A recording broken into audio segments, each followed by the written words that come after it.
Welcome No, everyone no, to the. I'm getting it, You getting it? but Okay. All yeah. right. All right. Well, okay, then we'll keep going then. We'll start off with the John Wick 3. Well, I'm gonna give this movie a 9 out of 10. And my double feature is basically like I'm gonna say it's Back to the Future in terms of how the story just keeps going and everything connects with one another. I think that's really, really cool.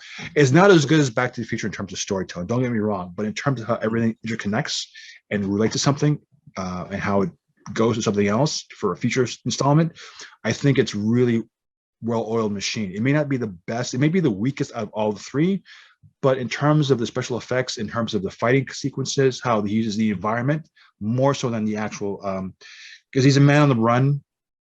He's using horses, he's using like stables, he's using like um, knives that's from a antique dealership. He's using things that are not necessarily trades of a hitman to keep going. It's sort of like Escape from New York when he's by himself against the odds. It's Mm, like it's sort of like Warriors where he's one group against an army of assassins or street thugs trying to mm, battle you to get to your home turf. So mm, it's a lot of different genres. It's a lot of different types of like aesthetics and weaponry and uses of your environment. It's it's smart. It's kind of like a MacGyver. It's all these types of like influences and techniques, both as an engineering person as well as a hitman and assassin that's being utilized here. Halle Berry is amazing. She really, she was present. She gave it her all. I believed her 100% in this movie as a person who's has a blood oath of her own. mm, They screwed over her dog and she wants blood herself, and he mm, understands exactly what she's going through. mm. There is stuff in here that the dogs, when they went for the attack, I'm like, oh boy, this stuff is just off the chain. So I was loving this, and the whole thing with this again, it's world building. There's a thing about the High Council. There's someone who sits at the top of the High Council. I think we meet this guy. He asked for a finger. We meet the TikTok man. We get more Larry's Fishburne and the auditor, who comes back and assesses like all the things he's done. Like because in the second one he gives you 9 bullets for what's it? 9 bullets for $9 million. Is that what he did, or was it 8 bullets for not $8 million? That's on his head, a bounty. I don't know. You know what I'm talking about, right? No, right. Okay. Okay, so in the second movie, John Wick has a bounty that's $8 million on his head. So he asks for a gun, and the gun he gives him is a Colt, 1911, I think it is, and it only has 8 bullets, and each bullet's worth $1 million. Mm, That was in the second one, and he uses that to get revenge. So when the auditor finds out that that's what he found, somehow the auditor learns that is what Lawrence Fishburne, the what's it called? He's the king of the what's it? He's known as the king of the what? I don't know. The Bowery King. Is it New York City? The lower is it Bowery? No, I don't know. Okay. Right. So he gets 8 lashes from a sword. So he gets cut by the ninja samurai 8 times Mm, for his sins. So there's the code of ethics within this world of these um, assassins is very, very strict. Like in the first one, when I forgot her name, the female assassin betrays the Intercontinental's number 1 rule, like you don't shoot somebody in the hotel. I think her name is Mrs. Henshaw. You betray the rule, they come back and kill you, and they killed her like 10 times over. So that was very, very insane. So overall, I give this movie like a solid 10 out of 10. It's only a 10 out of 10 if and only if 4 is amazing and if fifth gives a solid ending, a solid conclusion.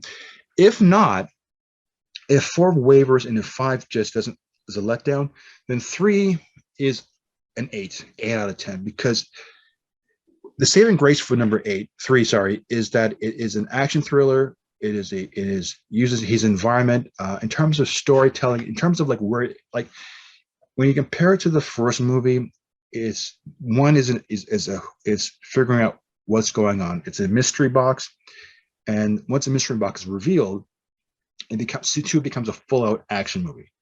because you can't go back to not knowing what kind of danger this guy is. Third one now is a man without a country, and he is on his own, facing every other assassin gunning for his head. So in order to move around, he's got to, get to the head table to get safe passage. And to do that, you're going to have to meet old enemies and old friends, good and bad. And it's interesting. And those who help him all have to pay the piper at some point. And it is a wonderful take on storytelling. It's a wonderful take on how things are presented. In that sense, I think this movie franchise is exceptional because it's world building, the world building of gold coins, how the world functions on a marketable level, how the world functions with assassins, and how they the code in which they work within. Winston says, we're nobody, we're just animals unless we live by the rules in which we are given. Yeah, we're just like the wolves or the animals outside. And you break those rules, you have to die by those rules. So it's interesting how the overall makeup of the show is delivered. And I kind of really enjoyed this world. I want to see more of this world. There might be a prequel series coming up. There's a rumor of that. I look forward to seeing it if it's possible. I want more of 4 and 5 if there's going to be a 5th one.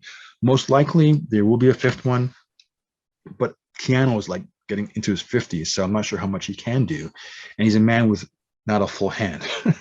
he cut off a finger, like a Yakuza Japanese sign of like respect in the movie. So now I wonder how they're going to show him this with the CGI having one less finger, one less index going on for 4 and 5. They got to maintain that continuity. Kind of like having Paul Walker. He's not there, but yet he's still alive in the world of Fast and Furious. So it's just interesting what they do with that. And for you? Overall, really cool. Yeah, things kind of, some things match, some things don't. They obviously have a different thing of living, like I want to do what I want. Interesting. Yeah. Now I want to watch what was that other movie, Back to the Future or something? Well, I make references to Back to the Future in terms of like how the story, like every plot leads to something else, like how everything is carefully constructed. Oh, okay. Like Back to the Future, like everything you see, like the one pine because he hits the pine tree, the name of the school, the bell, like everything. There's something. There's every prop that's being seen on screen, everything that's been used. It tells a joke or some sort of gag or some sort of historical reference, and everything you're seeing in this movie built to something else, or it's located to something down the road. So I got it. Yeah, cool. It's just world building. So I thought that was pretty intense. Oh, for sure, man. That's awesome. Yeah, I'll definitely watch those movies now because I haven't seen them yet. What, Back to the Future or? Yeah, I've never seen them. Oh, really? Yeah. It's okay. I've never seen The Godfather, so go figure. Okay, cool. Yeah. Well, I saw I saw the first Godfather for the first time, 6 months ago. Super long movie, man. Oh, definitely. Like the wedding. Definitely. Yeah. What? Like the wedding was a long sequence. Yeah, for sure. I know. Yeah. Cool okay. though. Yeah, no, for sure. Okay. Well, on that note, I am Ray. And I'm Evie. We'll talk to you next time. Take care.